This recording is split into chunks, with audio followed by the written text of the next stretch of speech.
Melbourne is my home, and it has been since I was 3 years old. I was born on the border between Victoria and New South Wales, and my parents moved here when I was 3. I consider myself one of the luckiest human beings alive that I was born in this country and my parents moved to this city. What an incredible place to call home. But you know, I've got a 4-year-old son, I've got a 6-month-old daughter, and for the first time in my life this year I've started asking myself the question about whether Melbourne is the place that I want to raise my kids anymore. Because I feel like I don't know my own hometown. I feel like the city that I loved, the city that I've called home, is no longer the city that I fell in love with. And you know what's changed? You know what's different now? Trust has been broken.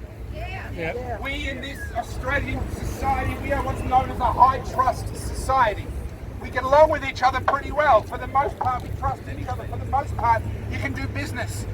You can trust the police. You can, believe it or not, trust politicians compared to other countries. Believe it or not, that was actually true in Australia. But is that true now? No. 9 months in. 9 months since we started, 14 days to stop the spread. Remember that? You remember that? It seems like a long time ago. 14 days to stop the spread. Well, now it's December.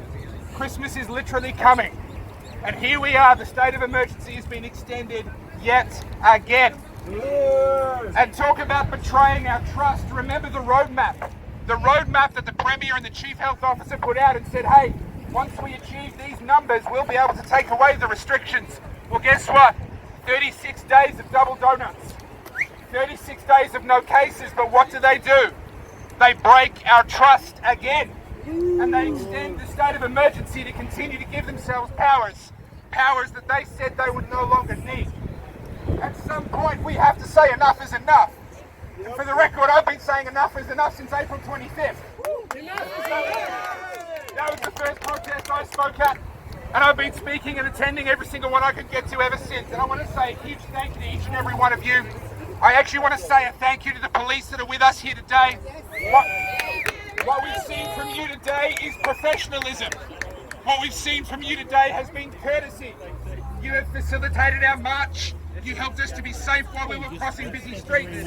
And even though you're in attendance down in the background here today, you've done your job well and you can be proud of it.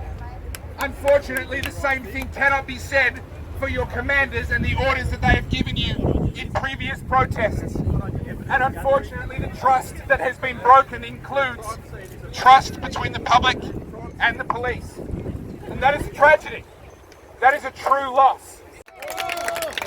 If you're here with us today as part of the protest, I thank you for continuing to come out. I know it's been a lot of protests. I know it's been a lot of weekends, believe me, I know. But we're going to have to keep going because freedom can't defend itself. We are not going to accept COVID normal, but if we do nothing, we won't have a choice. So this is what we're doing.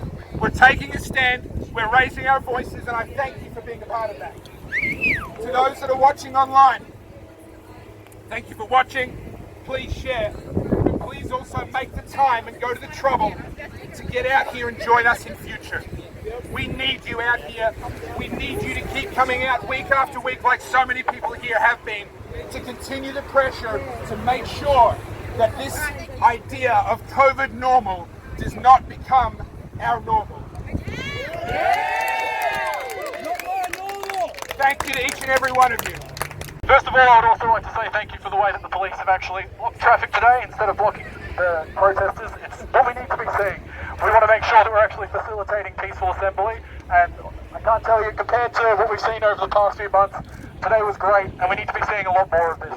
We need to to make sure that our right to peaceful assembly is protected if we want to maintain our democracy. We want to make sure that every person is able to have their say, no matter what it may be. Every single opinion matters, and we want to make sure that in future, this is something we'll be able to do whenever we have to make our voices heard. We want to make sure that the police are able to be able to stand up for our rights. Their motto is to uphold the right, and I've asked them to uphold our rights before. We've all said uphold the right, and today they did. So thank you very much to the police for facilitating the protest. We want to make sure that we never take our rights for granted again. This has been such a tough year, and so many of us are going to have to heal.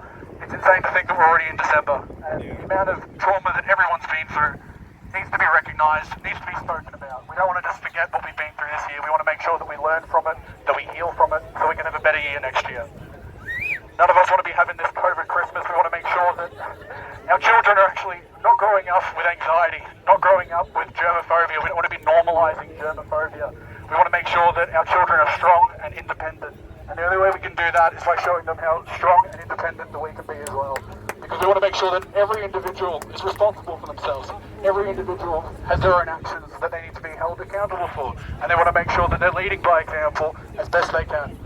We are a society, we are a collective, but we are not something that one person does not be held accountable. The whole collective does not get held accountable based on the decisions of one person. We want to make sure that every individual is respected as an individual, because that is what makes up our society and that is what makes up our democracy. We want to make sure that something like democracy is something we teach our children to value. We want to make sure that our history is something that we never forget, and we value that, because it is not just the land or the people that people have sacrificed their lives for. It's the values of our society, and we want to make sure that we never take that for granted again. We have to make sure that we instill those values in our children to make sure that freedom is never lost in a generation again, because it only takes one generation to give it up.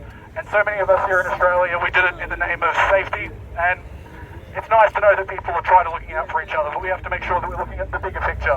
And the amount of suffering that has been ignored this year, just in the name of safety in general, without actually even providing the science. We still have members of parliament asking for the science that a lot of these restrictions have been based on. So where is the science if you're going to be telling us that it's based in science? We want to make sure that the people are actually presented with that information. Our right to health is supposed to be our mental, physical and social well-being. Lockdowns do not account for any of that. We want to make sure that our right to consent is never lost. We should always make sure that we have the right to consent or to say no to any medical procedure that's being presented in front of us. As I said before, we are all individuals, but we are what makes up that society, and we want to make sure that all of our decisions as individuals are protected and respected. So thank you very much for everyone who's been here today. I look forward to seeing you at the next one.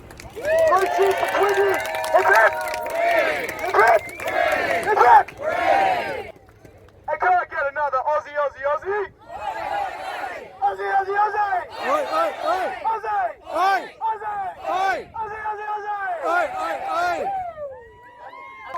Let the winds of freedom roar to open the heavens for the cleansing rain! To flush Dan Andrews down the drain! Yeah! Suck down your Andrews! Suck down your Andrews! Suck down your Andrews! Human rights matter! Human rights matter! Human rights matter! Human rights matter! Human rights matter! Thank you very much for coming today.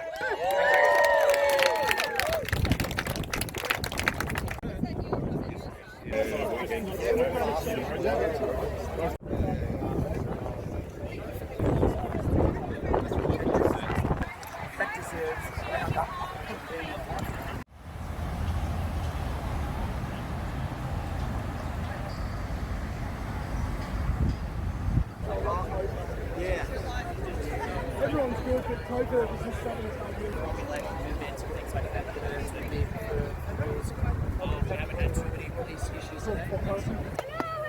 Thanks.